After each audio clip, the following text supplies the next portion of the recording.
देश दुनिया की रखी खबर, हर रोज हर शाम कानों कान सुनते रहें द लेंस पॉडकास्ट। रहिए अपडेट लेंस के साथ।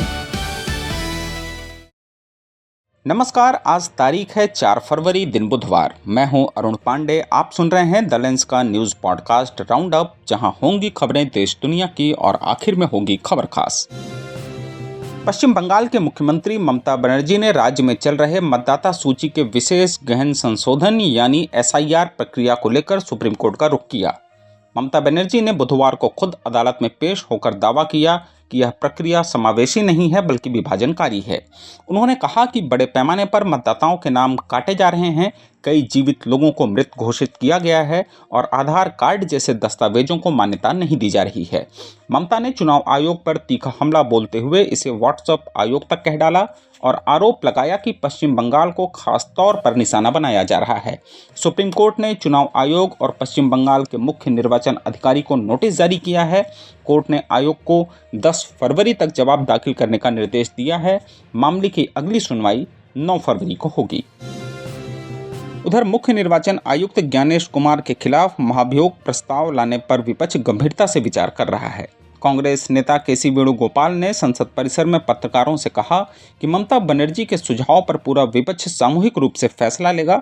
उन्होंने कहा कि वे इस प्रस्ताव को सकारात्मक रूप से देख रहे हैं। आपको बता दें कि कल पश्चिम बंगाल की मुख्यमंत्री ममता बनर्जी ने मुख्य निर्वाचन आयुक्त के खिलाफ महाभियोग की मांग की थी। हालांकि विपक्ष के नेता राहुल गांधी ने इस मुद्दे पर कोई टिप्पणी करने से इनकार कर दिया।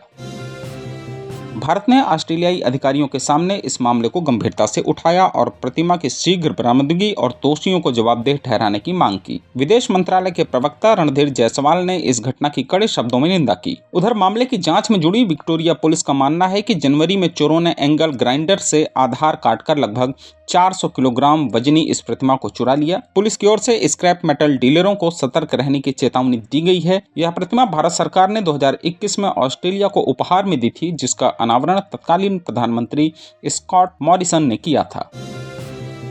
संसद के बजट सत्र में आज राजनीतिक तापमान अचानक बढ़ गया। लोकसभा में नेता प्रतिपक्ष राहुल गांधी और केंद्रीय मंत्री रमनीत सिंह बिट्टू के बीच तीखी नोकझोंक हुई, जो कैमरे में कैद हुई। दरअसल मीडिया खबरों के अनुसार कांग्रेस सांसदों के विरोध प्रदर्शन के दौरान राहुल गांधी ने बिट्टू को गद्दार कहा और आगे यह भी जोड़ा कि वे कांग्रेस में वापसी करेंगे।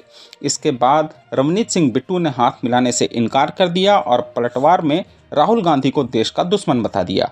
बता दें कि रमनीत सिंह बिट्टू पहले कांग्रेस में थे, लेकिन बाद में उन्होंने पार्टी छोड़कर भाजपा ज्वाइन कर ली थी। इस घटना पर भाजपा ने कड़ी प्रतिक्रिया दी।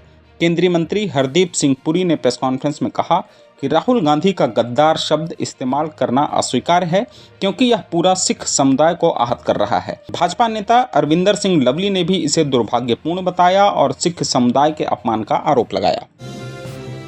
उधर संसद के भीतर भी हंगामा जारी रहा। शाम 5 बजे प्रधानमंत्री नरेंद्र मोदी का राष्ट्रपति के अभिभाषण पर धन्यवाद प्रस्ताव के जवाब में अभिभाषण प्रस्तावित था।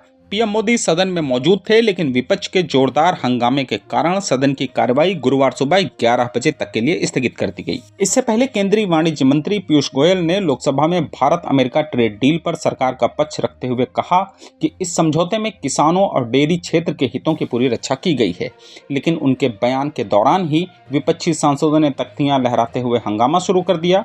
विपक्ष के नेता राहुल गांधी आज भी पूर्व सेना प्रमुख जनरल मनोज नरवणे की किताब लेकर संसद में पहुंचे थे, जिसके कुछ अंश को पढ़ने को लेकर पिछले 2 दिनों से विवाद चल रहा है। इस मुद्दे पर भी जमकर नारेबाजी हुई।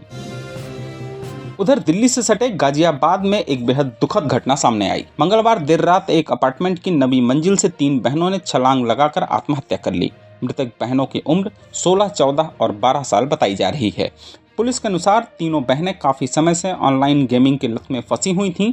कोरोना काल के बाद इनका स्कूल जाना अनियमित हो गया था। वे एक task based Korean lover game खेल रही थीं, जिसके प्रभाव से वे कोरियन कल्चर से गहरे रूप से प्रभावित थीं। इस घटना के बाद पुलिस को एक सुसाइड नोट मिला, जिसमें कोरियन संस्कृति के प्रति लगाव और माता पिता से माफी की बात लिखी गई है। गाजियाबाद के डीसीपी निमिष पाटिल ने बताया कि प्रारंभिक जांच में सामूहिक आत्महत्या की पुष्टि हुई है।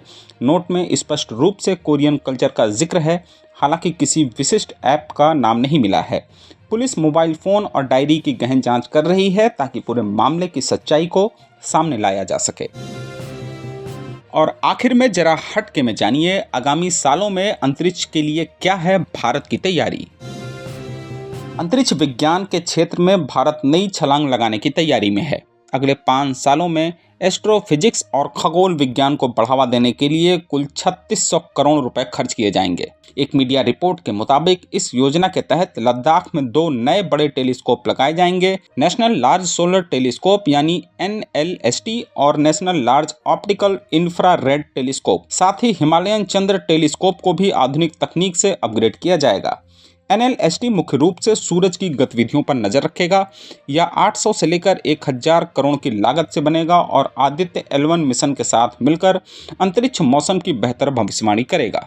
यह टेलीस्कोप लद्दाख के मेराक इलाके में पम्पोंग झील के पास लगभग 4200 मीटर की ऊंचाई पर लगाया जाएगा, जहां आसमान साफ और देखने की स्थिति विश्व स्तरीय है। इसके अलावा एक अत्याधुनिक कॉस्मोस 2 प्लानिटेरियम बनाया जाएगा जो अंतरिक्ष के वास्तविक दृश्यों को जीवंत रूप में दिखाएगा और लोगों को ब्रह्मांड की सैर कराएगा। एक मीडिया रिपोर्ट में विज्ञान एवं प्रौद्योगिकी विभाग के सचिव अभय कंदिरकर ने बताया कि ये सुविधाएं नई खोजों, डेटा संग्रह और छात्रों की ट्रेनिंग में महत्वपूर्ण भूमिकाएं निभाएंगी।